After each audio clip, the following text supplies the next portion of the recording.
সুম্মা নুফিখা ফীহি উখরা ফাইযা হুম কিয়ামুন ইয়ানজুরুন। পুনরায় সিংহায় ফুৎকার দেওয়া হবে, প্রত্যেকে তার অবস্থান স্থল থেকে উঠে দাঁড়ায় যাবে। যাকে যেখানে কবরস্থ করা হয়েছে সে সেখান থেকে দাঁড়িয়ে যাবে। দাঁড়ায় কি করবে? বলে উঠে তাকায় দেখতে থাকবে কি হচ্ছে এইগুলা। শুধু তাই না, আল্লাহ তাআলা সূরা ইয়াসিনের মধ্যে বলেন, ওয়ানুফিখা ফিস-সূরি ফাইযা হুম মিনাল আজদাসি ইলা রাব্বিহিম ইয়ানসিলুন। এখানে দ্বিতীয়বার সিংহায় ফুৎকার উদ্দেশ্য। দ্বিতীয়বার সিংহায় ফুৎকার দেওয়ার পর প্রত্যেকে তো অবস্থান স্থল থেকে জাগ্রত হবে, উঠে যাবে। কি করবে? বলে ইলা রাব্বিহিম ইয়ানসিলুন, প্রত্যেকেই তার রবের দিকে ছুটতে থাকবে। অবস্থা কতটা ভয়াবহ হবে! রাসূল আকরাম সাল্লাল্লাহু আলাইহি ওয়াসাল্লাম বলেন, কিয়ামতের দিন সকলে বিবস্ত্র অবস্থায় উঠবে, বস্ত্রহীন অবস্থায় উঠবে। আয়েশা সিদ্দিকা রাদিয়াল্লাহু তাআলা আনহা জিজ্ঞাসা করলেন, ইয়া রাসূলুল্লাহ, মানুষেরা বস্ত্র অবস্থায় উঠবে, বিবস্ত্র অবস্থায় উঠবে, একজন কি আরেকজনের দিকে তাকাবে না? মানুষেরা কি লজ্জা পাবে না? নবীজি বলেন, আয়েশা, মানুষ ওই দিন এতটা ভীত চিন্তিত থাকবে যে একজন আরেকজনের দিকে তাকানোর বিষয়টা চিন্তাও করবে না। এতটা ভীত থাকবে শুধু অবস্থা দেখে। এতটা ভীত তারা হাসরের ময়দানে ওঠার পরে হবে যে যার কবরে আযাব ছিল তথা আলমে বরজখে যে মনে করতেছিল ওইটা জাহান্নাম, সে এই অবস্থা দেখে তার আগের কষ্টের অবস্থা সে মুহূর্তের মধ্যে ভুলে যাবে। কি বলবে? ক্বালু ইয়া ওয়াইলানা মান বা'সানা মিন মারকাদিনা, তারা বলবে, হায় দুর্ভোগ, কে আমাদেরকে আমাদের অবস্থান স্থল থেকে জাগায়া দিল? মান বা'সানা, কে জাগায়া দিল? বলে জাগায়া দেয় কাকে? বলে যে ঘুমায়া থাকে তাকে। তার মানে ওরা মনে করবে আলমে বরজখ তথা কবর জগতে ওরা মনে হয় ঘুমায়া কাটাইছে। তারা বলবে, কে আমাদেরকে আমাদের ঘুম থেকে জাগায়া দিল? মান বা'সানা মিন মারকাদিনা, কে আমাদেরকে আমাদের অবস্থান স্থল থেকে উঠায়া দিল? মুমিনরা অথবা ফেরেশতারা জবাবে বলবে, হাযা মা ওয়া'দার রহমানু ওয়া সাদাকাল মুরসালুন। মুমিনরা অথবা ফেরেশতারা তাদের এই কথার জবাবে বলবে, হাযা মা ওয়া'দার রহমান, এটা হলো রহমানের সেই প্রতিশ্রুত দিবস, যেই দিবসের ওয়াদা তিনি দিয়েছেন। শুধু তাই না, সব রাসূলগণ এই দিবসের সত্যায়ন করেছে। সুবহানাল্লাহ বলেন। কিয়ামত যে হবে আল্লাহ তো জানাইছেন, ওয়াদা দিবেন, আর রাসূলগণ নবীগণ উম্মতদেরকে বলছেন যে দেখো দুনিয়ায় যাই করতেছো করো, কিয়ামতের দিন কিন্তু আল্লাহর সামনে তোমার দুনিয়ার কর্মের হিসাব দেওয়া লাগবে। দুনিয়ায় তুমি অপরাধ করো, তোমার পাওয়ার আছে, কেউ তোমারে কিছু বলে না, তুমি অপরাধ করেছো, দুনিয়ার আইনের ফাঁক ফকর দিয়ে বের হয়ে গেছো, মনে কইরো না বাইচা গেছো, কিয়ামতের দিন কিন্তু আল্লাহ ধরবে। এই সত্যায়ন সব নবী রাসূলগণ করেছেন, কোন সন্দেহ আছে? এটা হলো সেই দিবস। ওই দিবসের এক নাম হলো ইয়াউমুল হাসর। বলে কেন? বলে ওই দিন সব মানুষকে একত্রিত করা হবে। ওই দিবসের নাম প্রতিদান দিবস, ইয়াউমুল জাযা। বলে কেন? ওই দিন মানুষকে তার দুনিয়ার কর্মের পূর্ণ প্রতিদান দেওয়া হবে। দুনিয়াতে মানুষ ভালো কাজ করুক আর মন্দ কাজ করুক, দুনিয়াতে যারা ভালো কাজ করে তাদের ভালো কাজের পূর্ণ প্রতিদান আল্লাহ তাআলা দুনিয়াতে দেন না। আবার যারা মন্দ কাজ করে, পাপাচারে লিপ্ত, জুলুম করে, জালেম, এর এই অপরাধের শাস্তিও আল্লাহ তাআলা দুনিয়ায় দেন না। কখন দিবে? আল্লাহ তাআলা বলেন, ওয়া ইন্নামা তুওয়াফাউনা উজুরাকুম ইয়াউমাল কিয়ামাহ। আল্লাহ তাআলা জানায় দেন, কিয়ামতের দিন প্রত্যেকটা মানুষকে তার দুনিয়ার কর্মের পূর্ণ প্রতিদান দেওয়া হবে। কাজ না করে তাহলে এই মুরব্বীদের পরবর্তী জেনারেশন ভালো কাজ করবে না। সেজন্য উচিত যারা মুরব্বী হায়াত আছে, এই হায়াতটা চার দোকানে বসে বিড়ি টেনে শেষ না করা। বিড়ি যেমন শেষ হইতেছে টানতে টানতে, আপনার হায়াতও শেষ হইতেছে, মনে রাখেন। এজন্য আগামী প্রজন্মকে যদি আমরা ভালো দেখতে চাই, সৎকর্মশীল দেখতে চাই, ভালো কাজে তারা অগ্রগামী, এটা যদি দেখতে চাই, অবশ্যই যারা সিনিয়র আছে, মুরব্বী আছে, বড় আছে, এদেরকে এই ভালো কাজগুলোয় বেশি অংশগ্রহণ করার দরকার, ঠিক কিনা বলেন?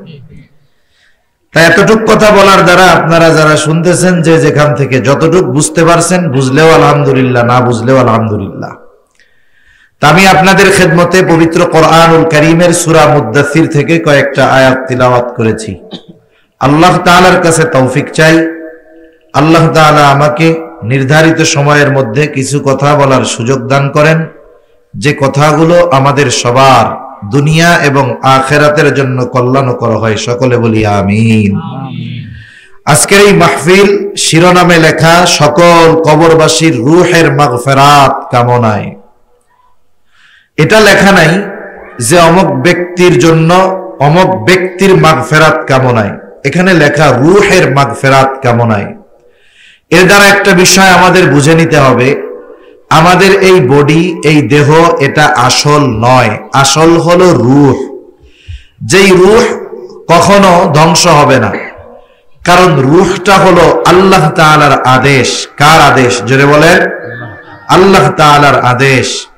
যখন রাসূল আকরাম সাল্লাল্লাহু আলাইহি ওয়াসাল্লাম মক্কার মধ্যে দ্বীনি দাওয়াত দিচ্ছেন, কারণ কুরাইশ বংশের মধ্যে ইসমাইল আলাইহিস সালামের পরে কুরাইশ বংশে আর কোন নবী আসে নাই, একেবারে শেষ নবী মুহাম্মদুর রাসূলুল্লাহ সাল্লাল্লাহু আলাইহি ওয়াসাল্লাম।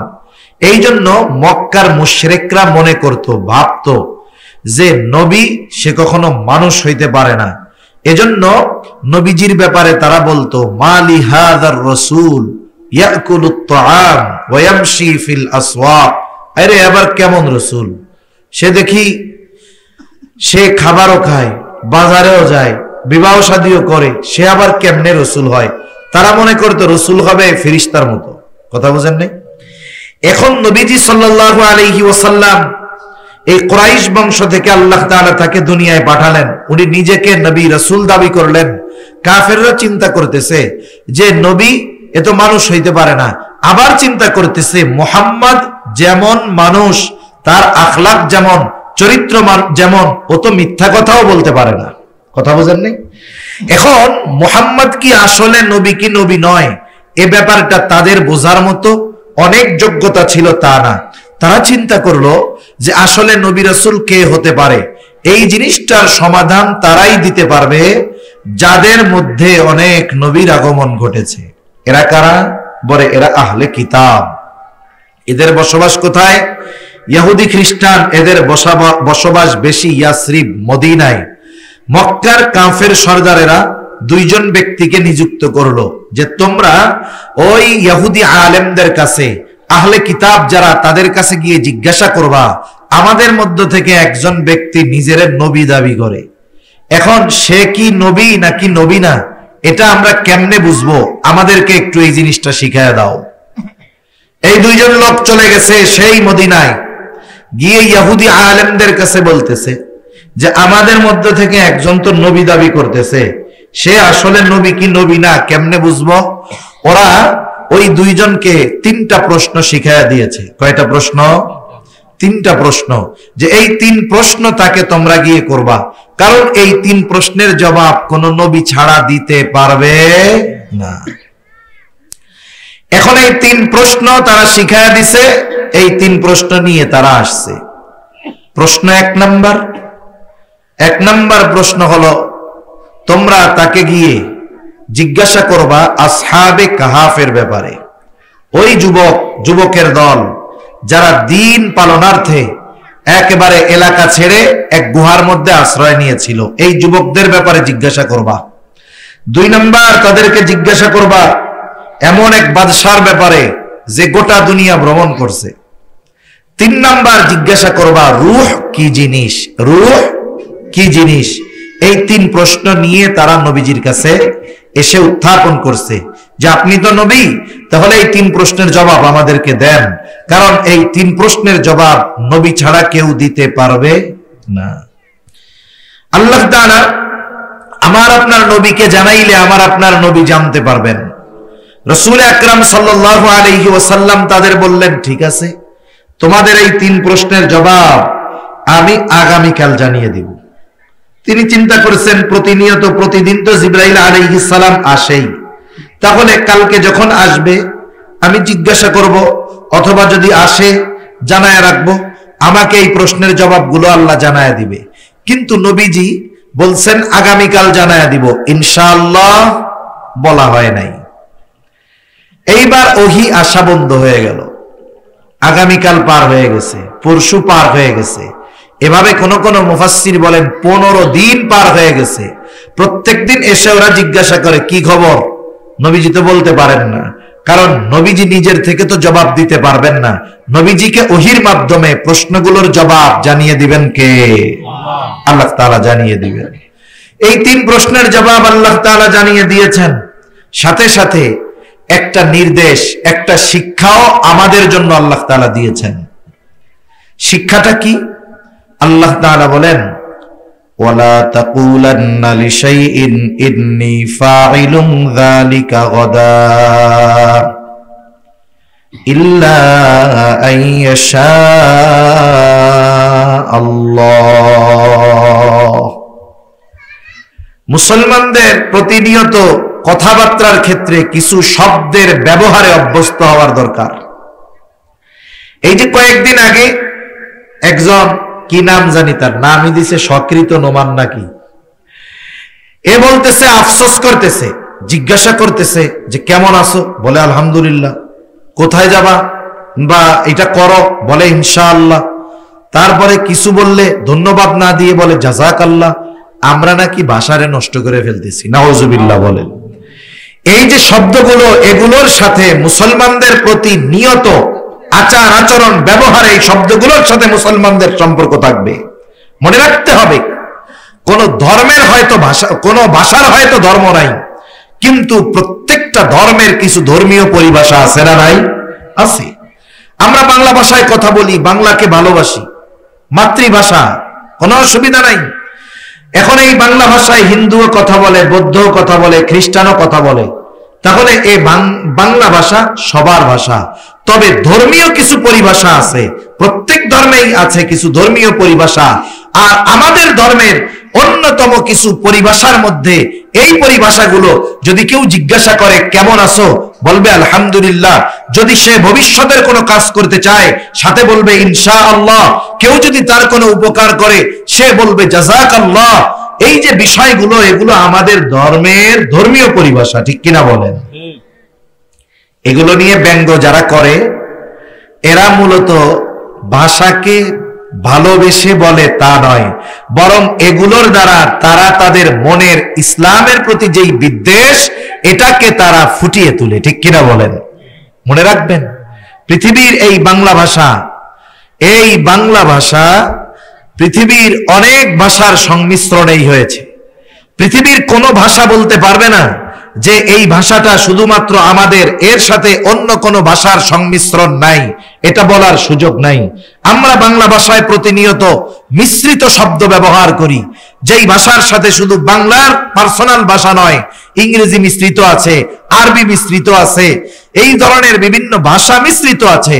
এজন্য একেবারে হুবহু বাংলায় ছাড়া ওই ভাষা বা শব্দ আর কোথাও ব্যবহার হয় নাই, এরকম নাই। তাহলে বাংলাটা অনেক ধর্মের সমন্বয়, একটা অনেক ভাষার সমন্বয় একটা ভাষা হয়। এজন্য যারা মূলত বলে আলহামদুলিল্লাহ, সুবহানাল্লাহ, এগুলো বলার দ্বারা ভাষার প্রতি মানুষের ভালোবাসা নাই বা ভাষার প্রতি মানুষের মহব্বত নাই, এ কথা যারা বলতে চায়, মূলত তারা যে ইসলামের দুশ্মন, বাস্তবে ওরাও মানবতার দুশ্মন, ঠিক কিনা বলেন? এগুলো আমাদের বুঝতে হবে। আল্লাহ তাআলা কি শিক্ষা দিলেন?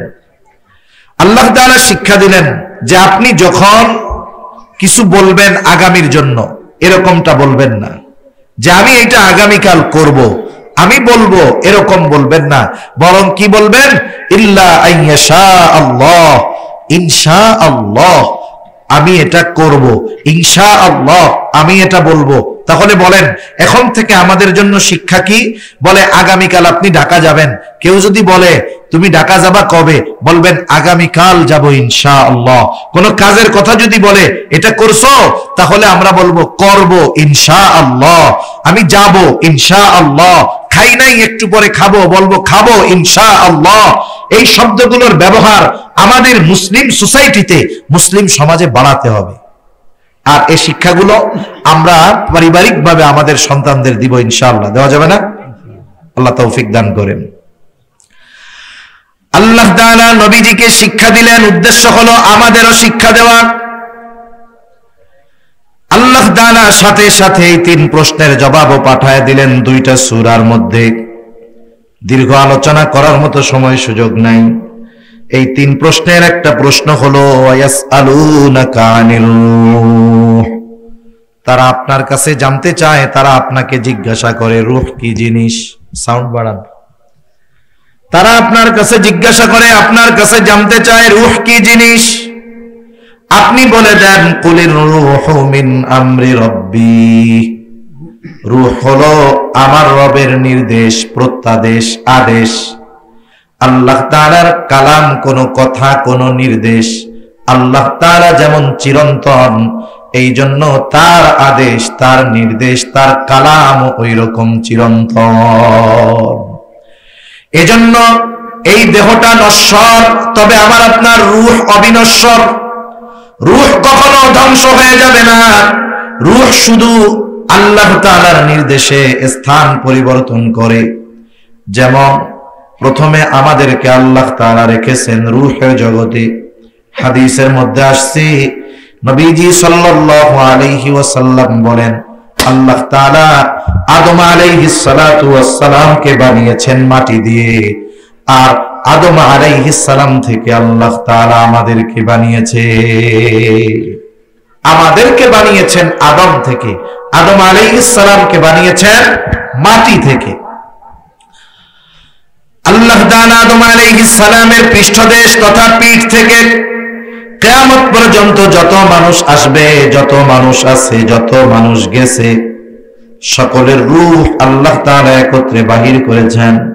তাহলে আদম আলাইহিস সালামের পৃষ্ঠদেশ থেকে বের হওয়ার পর আমাদের অবস্থান ছিল আলমে আরওয়াহ, রূহের জগতে।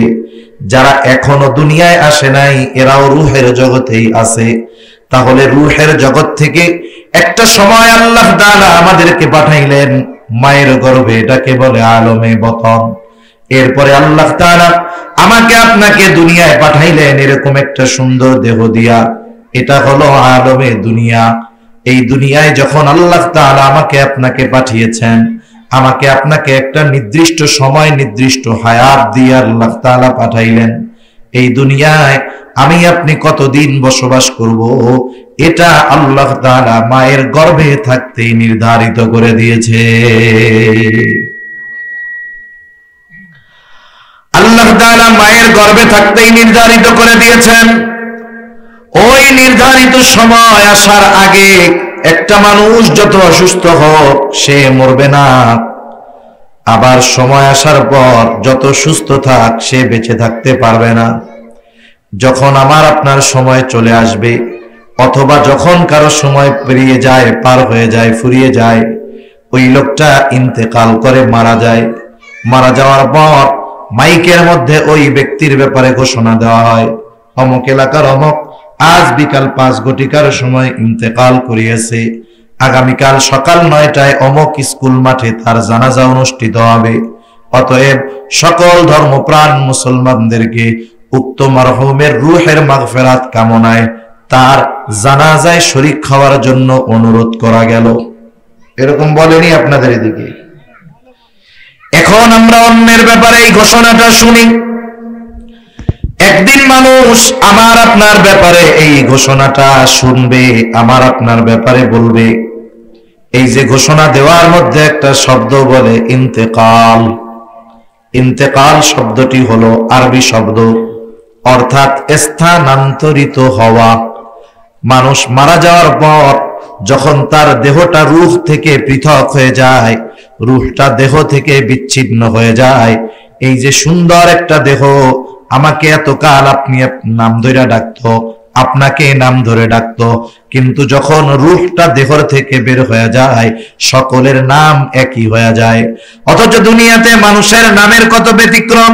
কারো নাম আব্দুর রহিম, কারো নাম আব্দুল করিম, কারো নাম আব্দুস সামাদ, কারো নাম আব্দুল্লাহ, কিন্তু যখন দেহ থেকে রূহটা বের হয়ে যায় সকলের নাম হয়ে যায় লাশ।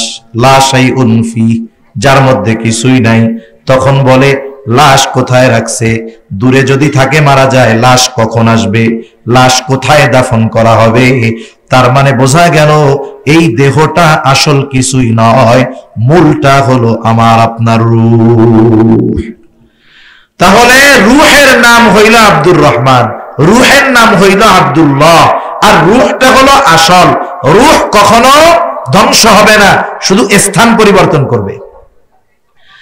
তাহলে দুনিয়া থেকে স্থানান্তরিত হয়ে নতুন আর এক জগতে বসবাস করে, নতুন আর এক জগতে পদার্পণ করে। বলে সেই জগতের নাম কি? বলে হাদিসের ভাষায় সেই জগতের নাম হলো আলমে বরজখ। মারা যাওয়ার পর সাধারণ নিয়ম অনুযায়ী আমরা মাইয়েতকে কবরস্থ করি, এটাই শরীয়তের নিয়ম।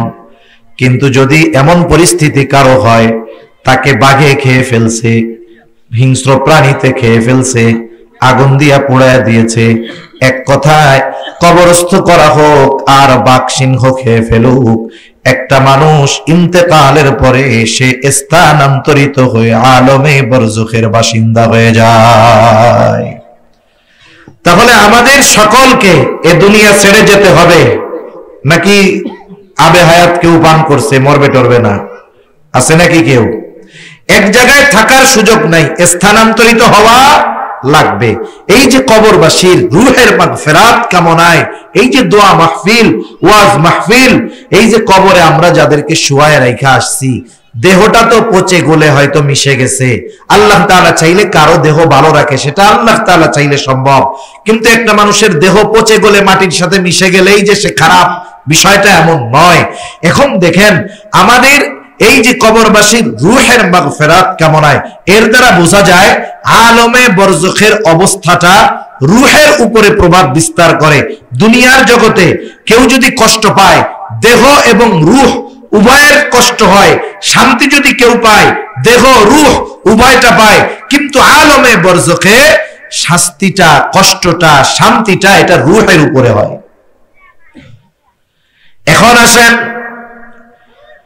এই আলমে বরজখে আমাদেরকে অবস্থান করতে হবে দীর্ঘকাল, তবে অনন্তকাল নয়। দীর্ঘকাল আমাদেরকে রূহের জগতে আলমে বরজখের মধ্যে অবস্থান করতে হবে।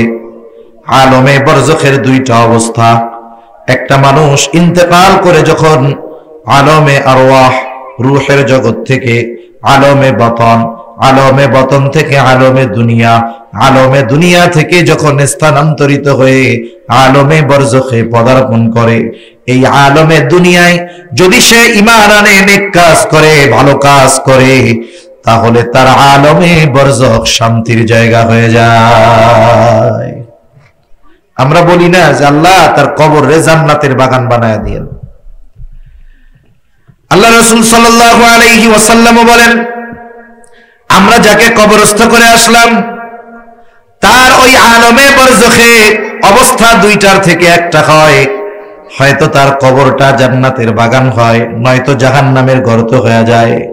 তার মানে সে আলমে বরজখে সুখময় স্বাচ্ছন্দ্যময় সময় অতিবাহিত করে, অথবা সে কষ্টে থাকে। এখন এই আনন্দ অথবা কষ্টের মাত্রাটা কতটুক? যার কবরটা জান্নাতের বাগান হয়, অর্থাৎ যার আলমে বরজখটা শান্তিদায়ক হয়, ও মনে করতে থাকে এটাই মনে হয় জান্নাত, কারণ এর চাইতে শান্তির আর আরামের আর কোনো কিছুই হতে পারে না। তখন ফেরেশতারা তাকে বলে, না না, এটাই তোমার সেই চূড়ান্ত বাসস্থান, জান্নাত নয়, বরং জান্নাতের নেয়ামতের তুলনায় এটা কোনো কিছুই না। আল্লাহ তাআলা তোমার জন্য জান্নাতের মধ্যে কল্পনাতীত নেয়ামত তৈরি করে রাখছে। বলে কখন আমারে এটা দিবে? বলে কিয়ামতের পরে তোমাকে তোমার ওই অনন্তকালের কল্পনাতীত নিয়ামত পূর্ণ জান্নাতে দিয়ে দেওয়া হবে। এখন ভালোই আছে, কিন্তু যখন এর চাইতে বেশি ভালোর খবর আসে তখন এই ভালোর চাইতে বড় ভালোটা পাইতে মন চায় কি চায় না? দেরি সহ্য হইব নি তখন কি বলবে? আল্লাহর কাছে দোয়া করবে এরা যে আল্লাহ তাড়াতাড়ি কিয়ামত কায়েম করেন যাতে করে আমি আমার আসল বাসস্থানে যাইতে পারি। আবার যার কবরটা জাহান্নামের গর্ত হবে, আলমে বরজখে যার কষ্ট হবে, ও মনে করবে এটাই মনে হয় জাহান্নাম, কারণ এর চাইতে কষ্টের আর কোনো কিছুই হতে পারে না। ফেরেশতারা তাকে জানাবে না না, এটাই জাহান্নাম নয়, বরং জাহান্নামের তুলনায় তোমাকে যে শাস্তি দেওয়া হচ্ছে এটা কোনো কিছুই না। তোমার জন্য তো কল্পনাতীত শাস্তি আল্লাহ তাআলা প্রস্তুত করে রাখছে। শুধুমাত্র ওই শাস্তির খবরটা শুনে সে এত ভীত সন্ত্রস্ত হবে, সেও আল্লাহর কাছে ফরিয়াদ করবে আল্লাহ কিয়ামত যেন কখনোই কায়েম না হয়। শাস্তিতে মনে করবে এটা মনে হয় জাহান্নাম, কিন্তু যখন আসল জাহান্নামের শাস্তির খবর শুনবে ও মনে করবে এইটাই ভালো, কিয়ামত আর হওয়ার দরকার নাই। এতটুকুর দ্বারা বোঝা যায় যে জান্নাত জাহান্নামের পরিস্থিতিটা কেমন হবে। এভাবে দীর্ঘকাল থাকতে হবে, সিংহায় ফুৎকারের মাধ্যমে অবস্থান শেষ হবে। আল্লাহ তাআলা বলেন ونفخ في الصور فصعق من في السماوات ومن في الأرض إلا من شاء الله ثم نفخ فيه أخرى فإذا هم قيام ينظرون। আল্লাহ তাআলা বলেন সিংহায় ফুৎকার দেওয়া হবে। প্রথমবার সিংহায় ফুৎকার দেওয়ার পর فصعق من في السماوات ومن في الأرض إلا من شاء الله। প্রথমবার সিংহায় ফুৎকার দেওয়ার পর আসমান জমিনের মাঝে যত প্রাণী আছে, যত প্রাণ আছে, আল্লাহ তাআলা যেগুলো চান সেগুলো ছাড়া সব প্রাণী, সব প্রাণ, সব মানুষ অজ্ঞান হয়ে যাবে। মুফাসসিরিনে কেরাম বলেন প্রথমে অজ্ঞান হবে, এরপরে সবার মৃত্যু ঘটবে। এই মৃত্যুর মাধ্যমে এই দুনিয়ায় অবস্থিত সর্বশেষ মানুষটাও ইন্তেকাল করবে তথা আলমে বরজখের বাসিন্দা হবে। আল্লাহ তাআলা বলেন এরপরে আবার আরেকটা সিংহায় ফুৎকার দেওয়া হবে। তবে প্রথমবার সিংহায় ফুৎকারের কত পরে দ্বিতীয়বার সিংহায় ফুৎকার দেওয়া হবে। হাদিসের আলোকে মুফাসসিরিনে কেরাম বলেন প্রথম সিংহায় ফুৎকারের মাধ্যমে সর্বশেষ মানুষটা তো আলমে বরজখের বাসিন্দা হয়ে গেল। আল্লাহ তাআলার নির্দেশে ইসরাফিল আলাইহিস সালাম দ্বিতীয়বার যেই সিংহায় ফুৎকার দিবেন এর ব্যবধানটা হবে কমপক্ষে 40,000 বছর। কত বছর? 40,000 বছর। তার মানে যেই লোকটা এই পৃথিবী থেকে সর্বশেষ মারা যাবে, ইন্তেকাল করবে, সেও কমপক্ষে 40,000 বছর আলমে বরজখে থাকবে। সুবহানাল্লাহ। আল্লাহ তাআলা বলেন সুম্মা নুফিখা ফীহি উখরা ফাইযা হুম কিয়ামুন ইয়ানজুরুন। পুনরায় সিংহায় ফুৎকার দেওয়া হবে, প্রত্যেকে তার অবস্থান স্থল থেকে উঠে দাঁড়ায় যাবে। যাকে যেখানে কবরস্থ করা হয়েছে সে সেখান থেকে দাঁড়িয়ে যাবে। দাঁড়ায় কি করবে? বলে উঠে তাকায় দেখতে থাকবে কি হচ্ছে এইগুলা। শুধু তাই না, আল্লাহ তাআলা সূরা ইয়াসিনের মধ্যে বলেন ওয়ানুফিখা ফিস-সূরি ফাইযা হুম মিনাল আজদাসি ইলা রাব্বিহিম ইয়ানসিলুন। এখানে দ্বিতীয়বার সিংহায় ফুৎকার উদ্দেশ্য। দ্বিতীয়বার সিংহায় ফুৎকার দেওয়ার পর প্রত্যেকে তো অবস্থান স্থল থেকে জাগ্রত হবে, উঠে যাবে। কি করবে? বলে ইলা রাব্বিহিম ইয়ানসিলুন, প্রত্যেকেই তার রবের দিকে ছুটতে থাকবে। অবস্থা কতটা ভয়াবহ হবে রাসূল আকরাম সাল্লাল্লাহু আলাইহি ওয়াসাল্লাম বলেন কিয়ামতের দিন সকলে বিবস্ত্র অবস্থায় উঠবে, বস্ত্রহীন অবস্থায় উঠবে। আয়েশা সিদ্দিকা রাদিয়াল্লাহু তাআলা আনহা জিজ্ঞাসা করলেন ইয়া রাসূলুল্লাহ, মানুষেরা বস্ত্র অবস্থায় উঠবে, বিবস্ত্র অবস্থায় উঠবে, একজন কি আরেকজনের দিকে তাকাবে না? মানুষেরা কি লজ্জা পাবে না? নবীজি বলেন, আয়েশা, মানুষ ওই দিন এতটা ভীত চিন্তিত থাকবে যে একজন আরেকজনের দিকে তাকানোর বিষয়টা চিন্তাও করবে না। এতটা ভীত থাকবে শুধু অবস্থা দেখে। এতটা ভীত তারা হাসরের ময়দানে ওঠার পরে হবে যে যার কবরে আযাব ছিল তথা আলমে বরজখে যে মনে করতেছিল ওইটা জাহান্নাম, সে এই অবস্থা দেখে তার আগের কষ্টের অবস্থা সে মুহূর্তের মধ্যে ভুলে যাবে। কি বলবে?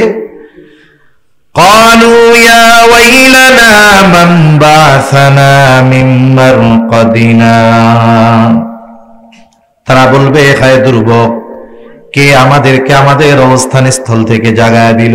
মান বা'সানা, কে জাগায়া দিল? বলে জাগায়া দেয় কাকে? বলে যে ঘুমায়া থাকে তাকে। তার মানে ওরা মনে করবে আলমে বরজখ তথা কবর জগতে ওরা মনে হয় ঘুমায়া কাটাইছে। তারা বলবে, কে আমাদেরকে আমাদের ঘুম থেকে জাগায়া দিল? মান বা'সানা মিন মারকাদিনা, কে আমাদেরকে আমাদের অবস্থান স্থল থেকে উঠায়া দিল? মুমিনরা অথবা ফেরেশতারা জবাবে বলবে, হাযা মা ওয়াদার রহমানু ওয়া সাদাকাল মুরসালুন। মুমিনরা অথবা ফেরেশতারা তাদের এই কথার জবাবে বলবে, হাযা মা ওয়াদার রহমান, এটা হলো রহমানের সেই প্রতিশ্রুত দিবস, যেই দিবসের ওয়াদা তিনি দিয়েছেন। শুধু তাই না, সব রাসূলগণ এই দিবসের সত্যায়ন করেছে। সুবহানাল্লাহ বলেন। কিয়ামত যে হবে আল্লাহ তো জানাইছেন, ওয়াদা দিবেন, আর রাসূলগণ নবীগণ উম্মতদেরকে বলছেন যে দেখো দুনিয়ায় যাই করতেছো করো, কিয়ামতের দিন কিন্তু আল্লাহর সামনে তোমার দুনিয়ার কর্মের হিসাব দেওয়া লাগবে। দুনিয়ায় তুমি অপরাধ করো, তোমার পাওয়ার আছে, কেউ তোমারে কিছু বলে না, তুমি অপরাধ করেছো, দুনিয়ার আইনের ফাঁক ফকর দিয়ে বের হয়ে গেছো, মনে কইরো না বাইচা গেছো, কিয়ামতের দিন কিন্তু আল্লাহ ধরবে।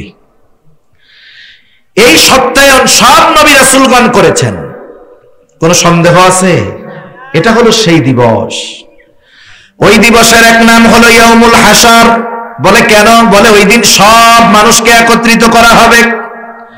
ওই দিবসের নাম প্রতিদান দিবস, ইয়াউমুল জাযা। বলে কেন? ওই দিন মানুষকে তার দুনিয়ার কর্মের পূর্ণ প্রতিদান দেওয়া হবে। দুনিয়াতে মানুষ ভালো কাজ করুক আর মন্দ কাজ করুক, দুনিয়াতে যারা ভালো কাজ করে তাদের ভালো কাজের পূর্ণ প্রতিদান আল্লাহ তাআলা দুনিয়াতে দেন না। আবার যারা মন্দ কাজ করে, পাপাচারে লিপ্ত, জুলুম করে, জালেম, এর এই অপরাধের শাস্তিও আল্লাহ তাআলা দুনিয়ায় দেন না। কখন দিবে? আল্লাহ তাআলা বলেন, ওয়া ইন্নামা তুওয়াফাউনা উজুরাকুম ইয়াউমাল কিয়ামাহ। আল্লাহ তাআলা জানায় দেন, কিয়ামতের দিন প্রত্যেকটা মানুষকে তার দুনিয়ার কর্মের পূর্ণ প্রতিদান দেওয়া হবে। এজন্য অনেক সময় আমরা দুনিয়ায় হতাশ হয়ে যাই যে একটা মানুষ খালি খারাপ কাজ করে, ওর কোনো বিপদ আপদ নাই। আছে না এরকম? কতজন আছে এত গুনাহ করে, পাপ করে, এটার জ্বরও হয় না। আবার কয় আল্লাহ দেখছো কেমন ফেরাউনের ফেরাউন, এর এত বয়স একটু অসুস্থ হয় না, সর্দি কাশি হয় না। এখন আমি আপনি যদি মনে করি ওর অসুস্থতা হয় না, লম্বা হায়াত পাইছে, আবার পাপও করে, তাইলে আল্লাহ মনে হয় ওরে ভালোবাসে। বিষয়টা কি এরকম নাকি? আরে ফেরাউনরে আল্লাহ হায়াত দিছে 400 বছর। 400 বছরের মধ্যে তার সর্দিও লাগে নাই, ঠান্ডাও লাগে নাই। এখন যদি আমাদের কেউ বলে যে না ফেরাউনরে মনে হয় আল্লাহ খুব ভালোবাসতো, এটা কি কেউ বিশ্বাস করবে? এত ঘৃণিত এই ফেরাউন শব্দটা যদি অমুসলিম মুসলমানদের কথা বাদ দেন, অন্য ধর্মের কাউরে যদি বলা হয় তোর পোলার নামটা ফেরাউন রাখ, মাসে 1000 ভাতা, কেউ রাখবে? চিন্তা করেন কত ঘৃণিত হয়েছে এই নামটা। সেজন্য দুনিয়াতে যখন কোন জালেম জুলুম করে আমরা অনেক সময় হতাশ হয়ে যাই, যে চিন্তা করতেছি এত পাপ করে, এত অপরাধ করে, মানুষেরটা মেরে খায়, আরে আল্লাহ কি ওরে চোখে দেখে না? বলে হ্যাঁ দেখে, তবে সুযোগ দেয় কেন? বলে ও যত পাপ করতে পারবে ওরে তত কঠোর শাস্তি দেওয়া যাবে। ঠিক কিনা বলেন? আল্লাহ তো জুলুম করবেন না। আল্লাহ তাআলা যার কর্ম যেমন তার প্রতিদান তেমন দিবেন। ওর কর্ম যত খারাপ হবে ওর শাস্তি তত কঠোর হবে। ঠিক কিনা বলেন? যেমন একজন যদি বিল্ডিং এর 1 তলা থেকে পড়ে মাটির উপরে, ওর আশা করা যায় কিচ্ছু হবে না, কিন্তু 10 তলা থেকে যদি পড়ে কোন তো কি হবে? শেষ হয়ে যাবে না? ওরে খুঁজে পাওয়া যাবে না তো। তাহলে একচ্ছত্র আধিপত্য তার। ওই দিন আল্লাহ তাআলা ন্যায় বিচার করবেন। আল্লাহ তাআলা প্রত্যেকটা মানুষকে তার অবস্থা জানায় দিবেন। প্রত্যেকটা মানুষ তার নিজের অবস্থা এমন ভাবে জানতে পারবে যে ও বুঝতে পারবে যে তার অবস্থান কোথায় হবে, তার শাস্তি কেমন হবে।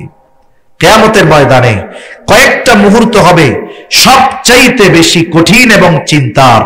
যেই মুহূর্তগুলোয়, যেই সময়গুলোয় একেবারে হাসরের ময়দান পুরো পিন পতন নীরব হয়ে যাবে, একেবারে নীরব, নিস্তব্ধ, কোনো আওয়াজ নাই। এর মধ্যে একটা সময় হলো যখন মানুষকে আমলনামা দেওয়ার ঘোষণা দেওয়া হবে যে দুনিয়ায় কি আমল করছে, এই আমলের খবরগুলো আমাকে আপনাকে সুন্দর মতো জানানোর খবর দেওয়া হবে, ফাইল দেওয়ার ঘোষণা হবে। সব মানুষ চুপ, সকলের তখন চিন্তা, হায় রে, আমলনামা ডান হাতে পাই না বাম হাতে পাই। বাম হাতে ডান হাতে যদি পায় সে তো সফল, বাম হাতে যদি পায় তাহলে সব শেষ। এজন্য সবাই টেনশনে থাকবে। আমলনামাগুলো ছেড়ে দেওয়া হবে। যার আমলনামা যথাযথভাবে তার কাছে গিয়ে পৌঁছাবে এমনটা হবে না, একজনের আমলনামা আরেকজনের কাছে যাবে এমনটা হবে না। আল্লাহ তাআলা আমলনামাগুলো ছেড়ে দিবে। আমলনামা কেউ ডান হাতে পাবে, কেউ বা বাম হাতে পাবে। ডান হাতে যারা আমলনামা পাবে তারা তো সফল, তারা এতটা আনন্দিত হবে, কি করবে তারা? আল্লাহ তাআলা কোরআনুল কারীমের মধ্যে বলেন, فَأَمَّا مَنْ أُوتِيَ كِتَابَهُ بِيَمِينِهِ فَيَقُولُ هَاؤُمُ اقْرَءُوا كِتَابِيَهْ إِنِّي ظَنَنْتُ أَنِّي مُلَاقٍ حِسَابِيَهْ। আল্লাহ রাব্বুল আলামিন বলেন, ডান হাতে যারা আমলনামা পাবে আনন্দে তারা অন্যান্য মানুষদেরকে বলতে থাকবে, ফায়াকুলু হাউম ইকরাউ কিতাবিয়া, এই তো আমার কিতাব, এই তো আমার আমলনামা, তোমরা পড়ো আমার আমলনামা। আনন্দে আরেকজনকে পড়তে বলবে। আমরা ছোটবেলায় যখন প্রাইমারি স্কুলে পড়ছি আমাদের মনে আছে। এখন তো স্কুলগুলা থেকে কে কোন বিষয়ে কত পাইলো শুধু সেইটা জানায় দেওয়া হয়। আমাদের সময় খাতা দিয়ে দেওয়া হইতো। খাতা দিয়ে বলতো, দেখ কি লেখছস। এরপরে বলতো, আগামীকাল তোর আব্বার কাছ থেকে, তোর মার কাছ থেকে সিগনেচার আইনা জমা দিবি। তার মানে খাতাটা আব্বা আম্মাকে দেখাইছে এর প্রমাণ হিসাবে। এইবার বলেন তো, যেই ছেলেটা অঙ্ক অথবা ইংরেজি ধরেন অঙ্কের মধ্যে 100-তে 95 পাইছে অথবা 100-তে 100 পেয়ে গেছে, বলেন তো সে খুশি না বেজার? খুশিতে অন্যান্যদেরকে দেখায়, তার খাতা নিয়ে কাড়াকাড়ি লেগেছে, কি লেখছস? ও বন্ধুদের বলে, দেখ বেটা কি লিখছি। দেখাইতো না আনন্দে এরকম? ডান হাতে যারা আমলনামা পাবে তারাও এরকম আনন্দে দেখাবে। সাথে সাথে ডান হাতে আমলনামা পাবার কারণ হিসাবে বলবে, ইন্নী যানানতু আন্নী মুলাকিন হিসাবিয়া, যে আমি এই ব্যাপারে দৃঢ় ধারণা রাখতাম, দৃঢ় বিশ্বাস রাখতাম, এই ব্যাপারে আমার ঈমান ছিল, বিশ্বাস ছিল যে আমাকে আমার দুনিয়ার কর্মের হিসাবের মুখোমুখি আল্লাহর সামনে হওয়া লাগবে। আমাকে আমার হিসাবের মুখোমুখি হতে হবে। কার সামনে? বলে আল্লাহর সামনে। কোন কর্মের? দুনিয়ার কর্মের। তার মানে আমি আপনি দুনিয়ায় যে কর্মগুলো করি, দুনিয়ার মানুষ দেখুক আর না দেখুক, জানুক আর না জানুক, আমার এই দুনিয়ার কর্মের হিসাবের মুখোমুখি আল্লাহর সামনে দিতে হবে। একটা জিনিস চিন্তা করেন, আমাদের দেশে পুলিশ প্রশাসন অপরাধ ঠেকানোর লোকের অভাব নাই। অভাব আছে নাকি এই দেশে? এরপরেও অপরাধ বাড়ে না কমে? কিন্তু অপরাধ কমানোর জন্য সিসি ক্যামেরা লাগায়, কত ব্যবস্থা করে, গোয়েন্দা বাহিনী, পুলিশ, আনসার, বিজিবি, র্যাব, কত কিছু আছে। এরপরেও অপরাধ কমানো যায় না। আমি বলি কিয়ামত পর্যন্ত কমানো যাবে না, যতক্ষণ না মানুষের অন্তরে এই চিন্তা আসবে যে আমাকে আমার কর্মের হিসাব আল্লাহর সামনে দেওয়া লাগবে। এই বিশ্বাস যখন কোন মানুষের অন্তরের গভীরে পৌঁছিয়ে যাবে, হৃদয়ের সাথে গেঁথে যাবে, ওই মানুষটাকে পাপ থেকে ফেরানোর জন্য কোনো প্রশাসন লাগবে না। আল্লাহর ভয় তাকে পাপ থেকে বেঁচে থাকতে বাধ্য করবে। ঠিক কিনা বলেন? এটা ঈমান। ওই কথাই সে বলতেছে যে আমি দুনিয়ায় এই ব্যাপারে দৃঢ় বিশ্বাসী ছিলাম যে আমাকে আমার কর্মের হিসাব দিতে হবে কার সামনে? আল্লাহর সামনে মুখোমুখি হতে হবে আমার। আমার হিসাব দেওয়া লাগবে, এই চিন্তা ছিল আমার দুনিয়ায়। এই জন্য গোনার থেকে বাঁচছি, ভালো কাজ করছি, এই জন্য আমলনামা কোন হাতে, জোরে কোন। আবার যখন স্কুলের মধ্যে একই দিন খাতা দেওয়া হয়, এক বন্ধু অঙ্কে পাইছে 100, আর একজন পাইছে 2টা ঘোড়ার ডিম, মানে সে ফেল। অঙ্কে ফেল যাওয়া সহজ, কারণ প্লাস মাইনাস ভুল গেলেই অঙ্ক ভুল, ঠিক কিনা কম। অনেকে একেবারে 2টা শূন্য পাইতো। এখন বলেন তো, ওই খাতা যখন তার হাতে আসতো, দেখতো তার পাশের বন্ধু পাইছে 100-তে 100, আর ও পাইছে 100-তে 2টা ঘোড়ার ডিম। ও কি খুশি হইয়া অন্যদের দেখাইতো নাকি যে দেখ কি লেখছি, তোরা তো বেটা 100 পাইছস, আমি 2টা ঘোড়ার ডিম পাইছি, দেখাইতো? লজ্জায় মাথা নিচের দিকে দিয়া কি কইতো, আল্লাহ রে, গতকাল যদি হুজুরের স্যারের বাড়ি আগুন ধরে পুড়ে যাইতো রে, তাহলে খাতাও তো পুড়ে যাইতো, এই লজ্জা আর পাইতাম না, কি যে হইল। এই বাম হাতে যারা আমলনামা পাবে তারা আফসোস করবে সেই দিন। কি বলবে? আল্লাহ তাআলা বলেন, ওয়া আম্মা মান উতিয়া কিতাবাহু বিশিমালি ফায়াকুলু ইয়া লাইতানি লাম উতা কিতাবিয়া ওয়া লাম আদরি মা হিসাবিয়া ইয়া লাইতাহা কানাতিল কাদিয়া মা আগনা আন্নি মালিয়া। আফসোস করবে আর বলবেন, লাম উতা কিতাবিয়া, হায়রে আমি যদি এই কিতাব না পাইতাম কতই না ভালো হইতো। ওয়ালাম আদরি মা হিসাবিয়া, আমি যদি আমার এই হিসাবটা না জানতাম কতই না ভালো হইতো। ইয়া লাইতাহা কানাতিল কাদিয়া, আফসোস করবে আর বলবে, আরে ওই যে দুনিয়ার থেকে প্রথম যে মৃত্যুটা আমার হয়েছিল, ওটাই যদি আমার জন্য চূড়ান্ত হইতো কতই না ভালো হইতো। মা আগনা আন্নি মালিয়া, হায়রে দুনিয়া এত সম্পদ ছিল, এত ক্ষমতা ছিল, এত পাওয়ার ছিল, কোনো কিছুই আজকে আমার কাজে আসলো না। এজন্য যারা দুনিয়া একটু পাওয়ার পেয়ে অপরাধে লিপ্ত হয়, কিয়ামতের দিন আফসোস করবে এই ক্ষমতার জন্য, এই পাওয়ারের জন্য। মানুষ দুনিয়ায় পাওয়ারের জন্য, ক্ষমতার জন্য সব করে, মানুষ মেরে ফেলে পাওয়ারের জন্য। যেই পাওয়ার ক্ষমতার জন্য, ক্ষমতা পেয়ে মানুষ অন্যায় করে, অপরাধ করে, জুলুম করে, ওই মানুষগুলো এই ক্ষমতার জন্য পরকালে আফসোস করবে যে কোনো কাজে আসলো না, সম্পদ কাজে আসলো না, আমার মাল কাজে আসলো না, আমার ক্ষমতা, আমার রাজত্ব আমারে শেষ করে দিল। আমি যদি এগুলোর পিছনে না দৌড়াইতাম তাইলে আজকে আমার এই পরিণতি হইতো না, ঠিক কিনা বলেন? এজন্য দুনিয়াতে আল্লাহ তাআলা যাদেরকে ক্ষমতা দিয়েছে তাদের উচিত এই ক্ষমতাকে ভালো কাজে ব্যয় করা। কিন্তু আফসোসের ব্যাপার হইল, যেই ক্ষমতা পায় এর অবস্থা অন্যরকম। ও তার নিচে যারা আছে তাদের উপরে জুলুম করবে কেমনে এই চিন্তা করে, ঠিক কিনা কম? এজন্য আফসোস করার আগে এগুলো কাজে লাগাইতে হবে। এখন ডান হাতে যে আমলনামা পাইলো সে জান্নাতি, বাম হাতে যে আমলনামা পাবে তাকে সামনাসামনি দেওয়া হবে না, একেবারে হাতটাকে বুক চিরে পেছন দিকে নিয়ে বাম হাতে আমলনামা দেওয়া হবে। আমলনামা বাম হাতে পাইয়াই সে আফসোস করতে থাকবে। যখন সবার হাতে সবার আমলনামা পৌঁছায় গেছে, আল্লাহ তাআলা ঘোষণা করবেন, ইকরা কিতাবাক কাফা বিনাফসিকাল ইয়াউমা আলাইকা হাসিবা। আল্লাহ তাআলা বলবেন, তুমি পড়ো তোমার কিতাব, তুমি পড়ো তোমার আমলনামা, তোমার হিসাবের জন্য তুমি নিজেই যথেষ্ট। সুবহানাল্লাহ বলেন। হায়রে, পৃথিবীতে হাজারো ভাষা আছে, কেউ যদি কিয়ামতের দিন আমলনামা দেয়, আমলনামা যেই ভাষায় লেখা হোক, তাকে আমলনামা পড়বার যোগ্যতা দিবেন কে? আরো জোরে বলেন কে? আরে প্রযুক্তির কারণে এগুলো বোঝা সহজ, প্রযুক্তির কারণে বোঝা সহজ। দেখেন এখনের প্রযুক্তি কি জানেননি? আপনারে চায়না থেকে একজন ফোন দিছে, চায়না যে ভাষা, এই ভাষা এটা বলা তো বহুদূর, ওইটার শব্দ বাক্য তো বহুদূর, ওর অক্ষরই তো আমরা চিনি না, ঠিক কিনা বলেন? এখন চায়না একজন ফোন দিয়ে আপনারে চেঁচু করতেছে, কি করতেছে? তাদের ভাষা বলতেছে, আপনি কিছু বুঝেন না। এখন কি মোবাইলে প্রযুক্তি, আপনি দিবেন যে এটাকে বাংলায় কনভার্ট করে দেন, মানে ও চায়নায় যে কথাটা বলতেছে ও ফোনে বলবে, আর সাথে সাথে আপনার ফোনের স্ক্রিনে ওর কথাগুলো বাংলায় উঠে যাবে। ও আপনারা মনে করেন ওর ভাষায় বলতেছে চেঁচু চুচুচু, মানে আপনি কেমন আছেন, এটা তো আমরা বুঝি না। এখন আমার মোবাইলের উপরে উঠা যাবে যে আপনি কেমন আছেন। আপনি বুঝতে পারলেন না যে ও আমার এই কথা কইতেছে, এখন আপনি জবাব দিবেন হ্যাঁ আমি ভালো আছি।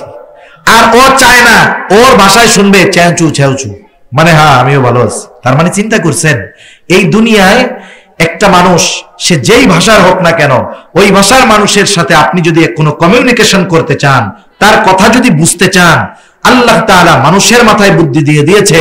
ওই ভাষা তোমার শেখা লাগবে না, প্রযুক্তি ব্যবহার করে ওই লোকটার কথাও বুঝবা, কথা বলতেও পারবা। সুবহানাল্লাহ বলেন। মানুষের এই বুদ্ধি দিছে কে? ওই আল্লাহর কি এই ক্ষমতা নাই যে আমরা যতই অশিক্ষিত হই আর মূর্খ হই আমলনামার ভাষা পড়ার যোগ্যতা দিবে? এই ক্ষমতা কি আল্লাহর আছে? নিঃসন্দেহে আছে। এটা আল্লাহর জন্য সাধারণ ব্যাপার। এবার সবাই আমলনামা পড়বে, যারা বাম হাতে আমলনামা পাবে তারাও তো পড়বে। কি বলবে? বলবে মালি হাযার রাসূল, তারা পড়বে মালি হাযাল কিতাব লা ইউগাদিরু সগীরাতাও ওয়ালা কাবীরাতান ইল্লা আহসাহা।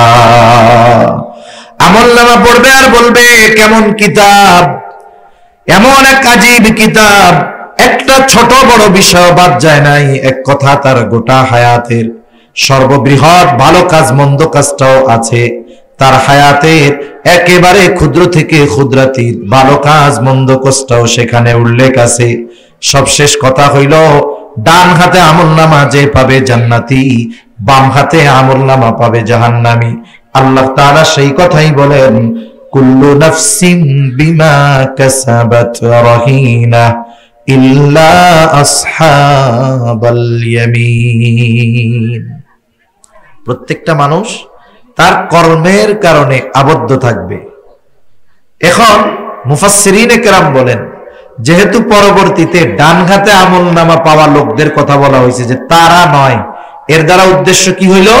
বলে প্রত্যেকটা মানুষ তার কর্মের কারণে জাহান্নামের মধ্যে আবদ্ধ থাকবে। তথা বাম হাতে যারা আমলনামা পাবে, কেন পাবে? বলে তারা তাদের কর্মের কারণে পাবে, আর এই কর্মের কারণে তারা জাহান্নামের মধ্যে কি থাকবে?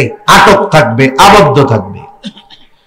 ইল্লা আসহাবাল ইয়ামিন, তবে যারা ডান হাতে আমলনামা পেয়েছে তারা নয়, কারণ তাদের ঠিকানা হলো জান্নাত। জান্নাতি এবার জান্নাতে, জান্নাতি জান্নাতে যাওয়ার আগে যত পেরেশান, কিন্তু জান্নাতে যাওয়ার পরে কোনো চিন্তা নাই। হাসরের ময়দানে ওই জান্নাতি তার বাপকেও চিনবে না, তার ছেলেকেও চিনবে না, কিন্তু জান্নাতে যাবার পর দুনিয়ার কাউকে সে ভুলবে না। এই হায়াতের মধ্যে একবার যার সাথে দেখা হইছে জান্নাতি, জান্নাতে গিয়া তারেও খুঁজবে। সুবহানাল্লাহ বলেন। একটু চিন্তা করে দেখেন অবস্থাটা কেমন। হাসরের ময়দানে কেন চিনবে না? কারণ আল্লাহ তাআলা জানায় দেন ওই দিন প্রত্যেকটা মানুষ নিজের চিন্তায় এত চিন্তিত থাকবে যে মা পর্যন্ত তার গর্ভধারণকারী সন্তানকে, গর্ভধারণ যেই সন্তানকে করেছে ওই মা সেই সন্তানকেও সেদিন পরিচয় দিবে না। এখন জান্নাতে গিয়ে তো জান্নাতে গিয়ে সবাইরে খুঁজবে। এখন বলেন জান্নাতি জান্নাতে গিয়ে সব পরিচিত মানুষকে খুঁজবে ঠিক, কিন্তু জান্নাতে গিয়ে কি পরিচিত মানুষ সব পাবে? এখন বলবে আল্লাহ এরা কই? তাফসিরে ইবনে কাসির সহ দুনিয়ার সব প্রসিদ্ধ তাফসিরের মধ্যে আসছে যে আল্লাহ তাআলা এবার জান্নাতি ওই যে খুঁজতেছে যে ওরা কই, এখন ওদের সাথে দেখা আর কথার ব্যবস্থা করে দিবে। ওরা কোথায় আছে আল্লাহ দেখার ব্যবস্থা করে দিবে। এখন তো প্রযুক্তির কারণে বুঝি যেখানেই বসে থাকি, আমেরিকা থাকলেও সব লাইভ দেখা যায়, ঠিক কিনা? আল্লাহ তাআলা দেখার ব্যবস্থা করে দিবে। জান্নাতি জাহান্নামীকে দেখবে, যখন তাকায় দেখবে জাহান্নামের মধ্যে তার আপনজন, প্রিয়জন, আত্মীয় স্বজন, বন্ধু বান্ধব কঠিন কষ্ট শাস্তি ভোগ করতেছে। এই দৃশ্যটা দেখবার পর জান্নাতি আল্লাহর দরবারে কৃতজ্ঞতার মাত্রা বাড়ায়া দিবে। শুধু তাই না, আল্লাহ তাআলার কাছে বলবে আল্লাহ আপনি যদি আমার প্রতি দয়া না করতেন, আপনি যদি আমার প্রতি মেহেরবানি না করতেন, হয়তো আজকে আমাকেও ওদের সাথে জাহান্নামে থাকা লাগতো। আবার জাহান্নামী জান্নাতীকে দেখতে পাবে, দেখবে আপনজন, প্রিয়জন, বন্ধু বান্ধব একই স্কুলে পড়তো, একই মাঠে খেলাধুলা করতো, একই বাজারে ব্যবসা করতো, তার বন্ধু সে জান্নাতি আর সে জাহান্নামী। আফসোস করবে, আফসোস আফসোস করে বলবে, আরে আমি যদি সব সময় দুনিয়ায় ওদের সাথেই চলতাম তাইলে হয়তো আজকে আমিও ওদের সাথে জান্নাতে থাকতে পারতাম। এমনিই তো কঠিন শাস্তি, এই আফসোসের কারণে শাস্তির মাত্রা আরো তার বেশি অনুভব হবে, কষ্টটা তার বেশি অনুভব হবে। শুধু তাই না, অনেক সময় একটা জিনিস দেখার পরে আমাদের জানার আগ্রহ থাকে, ঠিক কিনা বলেন? এখন জান্নাতীদের মনে প্রশ্ন, জানতে চায় যে কোন কারণে এরা জাহান্নামী হইল। আল্লাহ তাআলা সেই কথাই বলেন, জান্নাতীরা পরস্পর পরস্পরকে জিজ্ঞাসা করবে, তারা পরস্পর মুজরিমদের কাছে জানতে চাইবে, ফি জান্নাতিন ইয়াতাসাআলুনা আনিল মুজরিমিন। জান্নাতীরা পরস্পর মুজরিমদের, পাপীদের তথা জাহান্নামীদের জিজ্ঞাসা করবে, মা সালাকাকুম ফি সাকার, কোন কারণে তোমরা সাকারের অধিবাসী হইলা, কোন কারণে জাহান্নামী হইলা?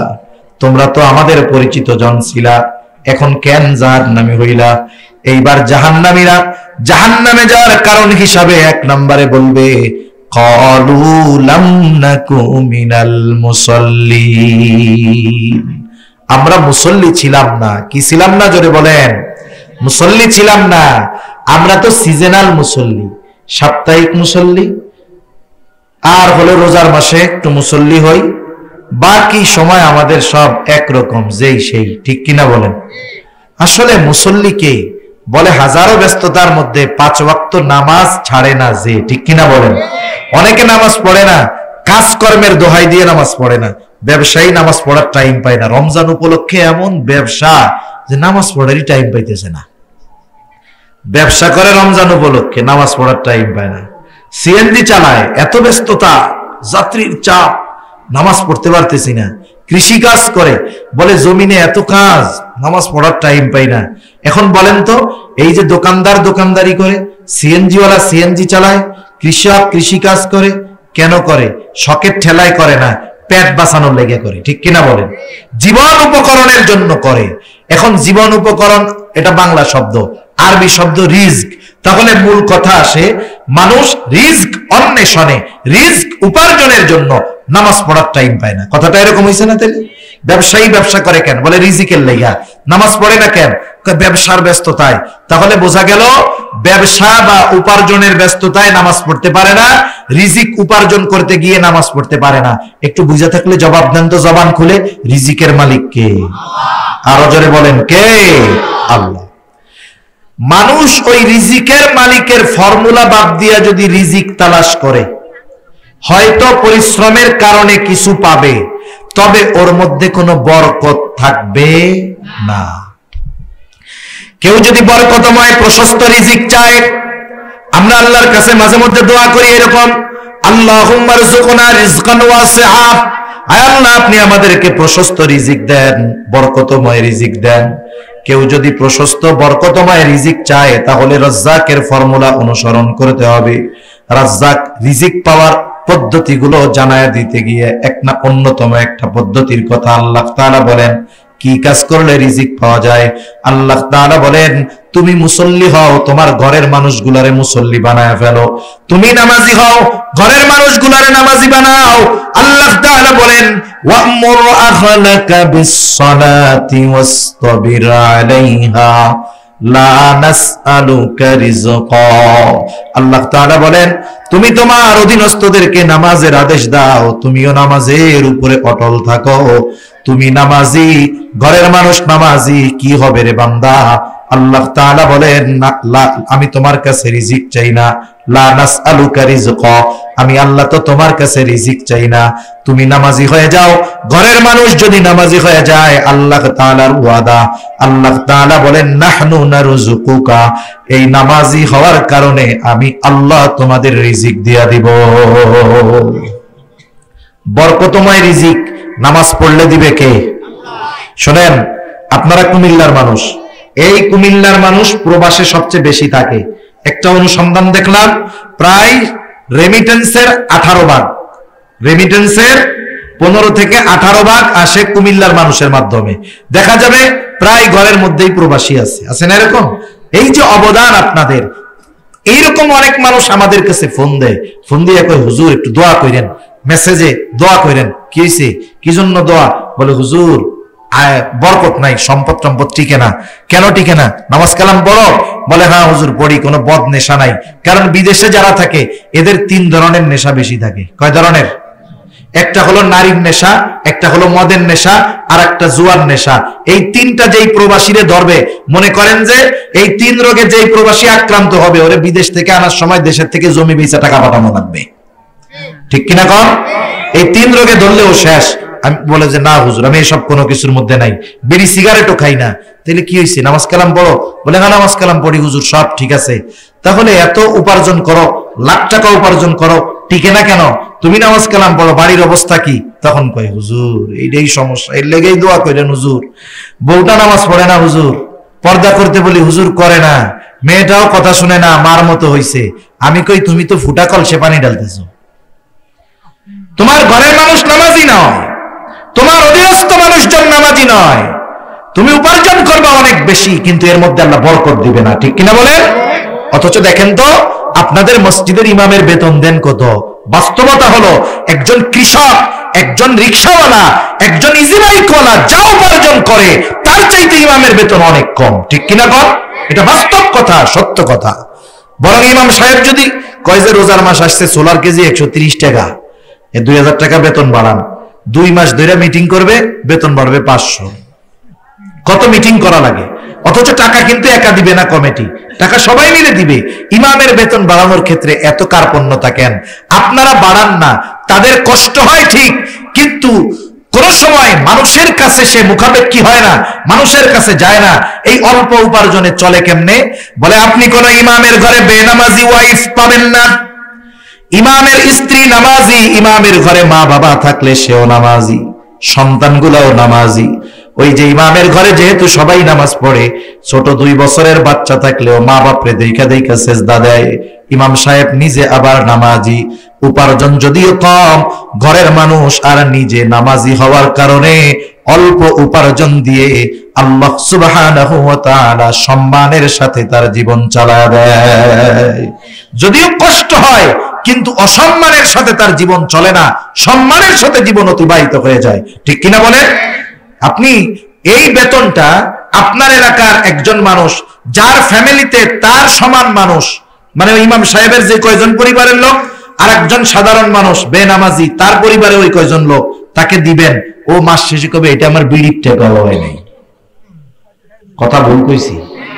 পান বিড়ির টাকাও হবে না, অথচ আল্লাহ চালান। যদিও তাদের কষ্ট হয়, কিন্তু আল্লাহ তাআলা বরকত দেন বিধায় চলা সম্ভব, নাইলে কসম করলে ভুল হবে না, ওই বেতনে ইমামের ফ্যামিলি চলা অসম্ভব ছিল। ঠিক কিনা বলেন? আল্লাহ তাআলা কয়েকভাবে বরকত দেয়।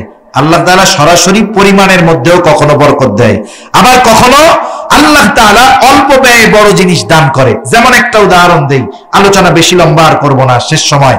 এখন মালের মধ্যে সরাসরি বরকত হয় কেমনে, এর জন্য সহজ যেই উদাহরণ, নবীজি সাল্লাল্লাহু আলাইহি ওয়াসাল্লাম খন্দকের যুদ্ধে নবীজির পেটে পাথর বাঁধা, এক সাহাবী দেখছে নবীজির পেটে পাথর, সহ্য হয় নাই, দৌড় দিয়া বাড়ি চলে গেছে। স্ত্রীকে বলে ঘরে কি আছে রে? বলে ছোট্ট একটা ছাগলের বাচ্চা আছে, আর আটা আছে কিছু। কয়জনের হবে? বলে 5-7 জনের বা সর্বোচ্চ 10 জনের হবে। আচ্ছা তুমি এটা পাকাও। আর নবীজির পেটে পাথর দেখে আসছি, ঘরে মহিলা রুটির খামিরা বানাইতেছে, গোল গোল করে বানাচ্ছে, আর গোস্ত রান্না করে রাখছে।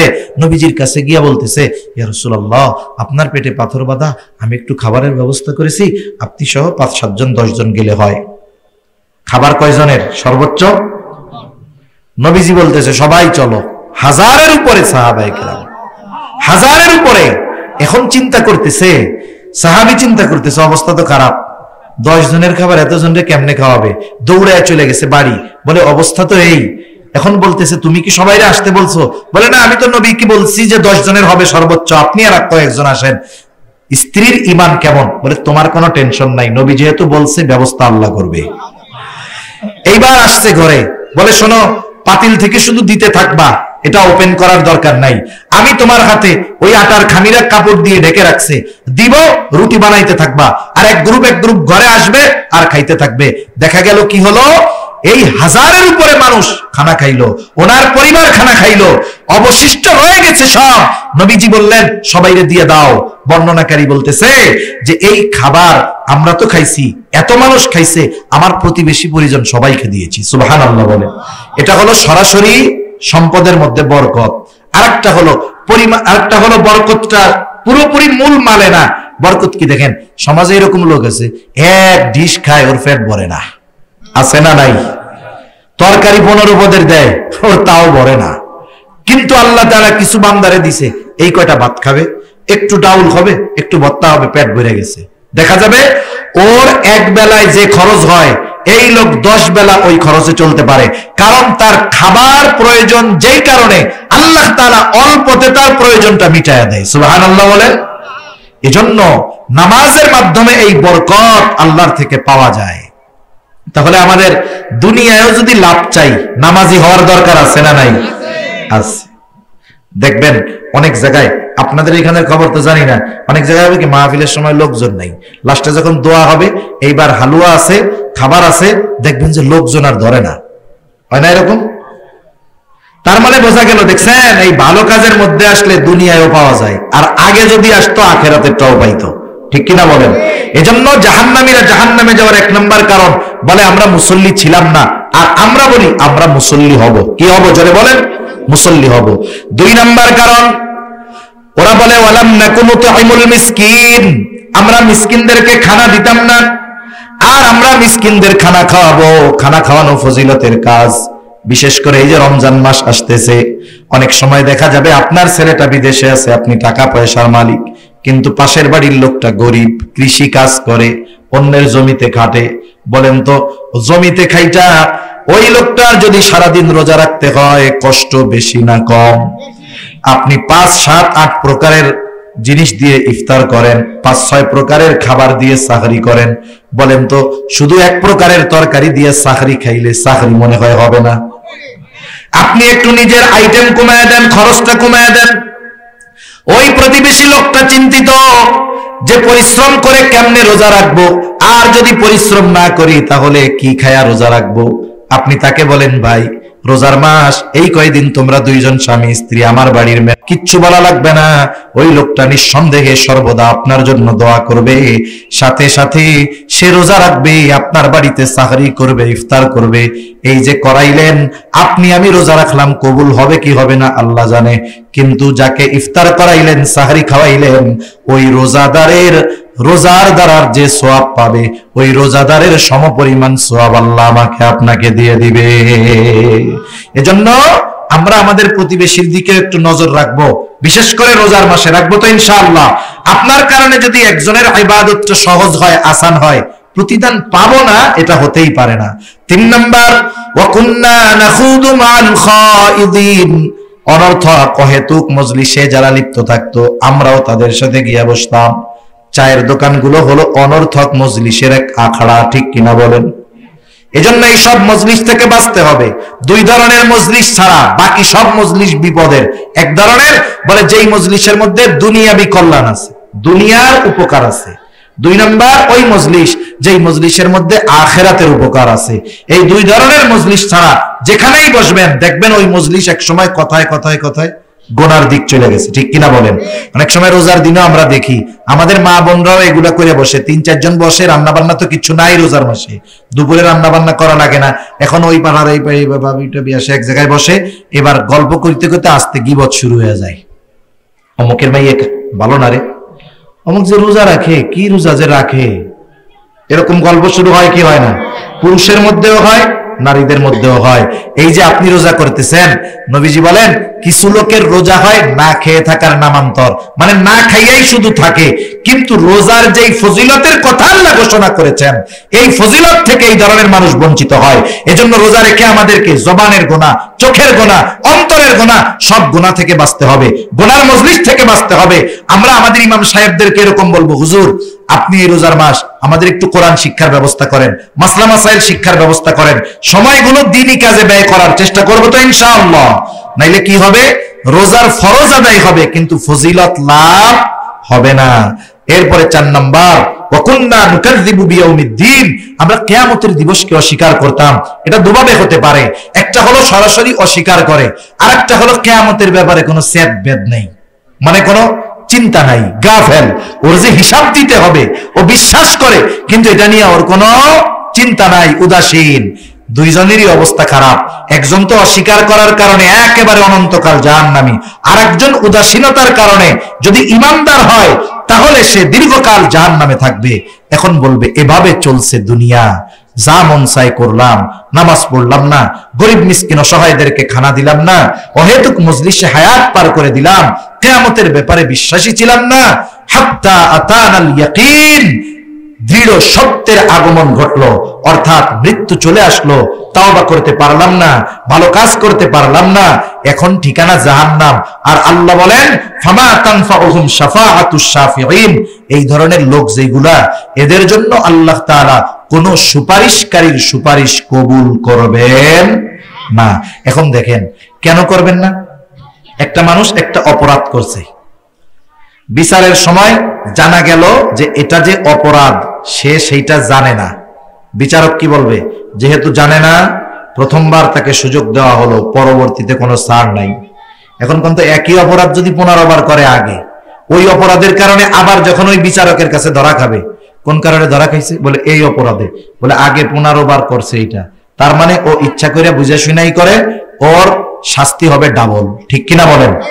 জাহান্নামীরা কেন জাহান্নামে যাবে এটা আমরা বলতেছি, উলামায়ে কেরাম বলতেছে, কোরআন স্পষ্টভাবে জানায়া দিল। এরপরেও যদি আমরা পরিবর্তন না হই তাহলে তো আমাদের কারণেই আমরা ধরাটা খাবো। এজন্যই আল্লাহ তাআলা বলেন এরা তো যাই না শুই নাই পাপ কাম কইরা জাহান্নামে আসছে, এজন্য এদের জন্য কোন সুপারিশকারীর সুপারিশ গ্রহণ করা হবে না। এই যে রমজান মাস আসতেছে, ইবাদতের মৌসুম, আমরা আমাদের ইবাদতগুলোকে সৌন্দর্যকরণার্থে প্রচেষ্টা করব এবং এই সময় ইবাদতটায় এমন অভ্যস্ত হব, এই গতিটাও বছরের আগামী সময়গুলো ধরে রাখার চেষ্টা করব। ইনশাআল্লাহ করব তো? শত ব্যস্ততা যাক, আমি আপনাদের কোনো প্রতিশ্রুতি ওয়াদা নিব না, তবে আপনাদেরকে বলবো এটুকু দৃঢ় প্রতিজ্ঞাবদ্ধ হবেন যে আমাদের এবারের টার্গেট রমজানের পর থেকে নিয়ে আগামী রমজান পর্যন্ত অনেক নতুন নামাজি হবে, যারা 5 ওয়াক্ত পড়ে না নামাজ শুরু করবে, তাদের টার্গেট হবে এতটুকু, যত ব্যস্ততা থাক আমি 5 ওয়াক্ত নামাজ ছাড়বো না, 5 ওয়াক্ত নামাজ ছাড়বো না। আল্লাহ সুবহানাহু ওয়া তাআলা আমাদের সবাইকে কথাগুলো বুঝবার, আমলের কথাগুলো আমল করবার তৌফিক দান করুন। সকলে বলি আমিন।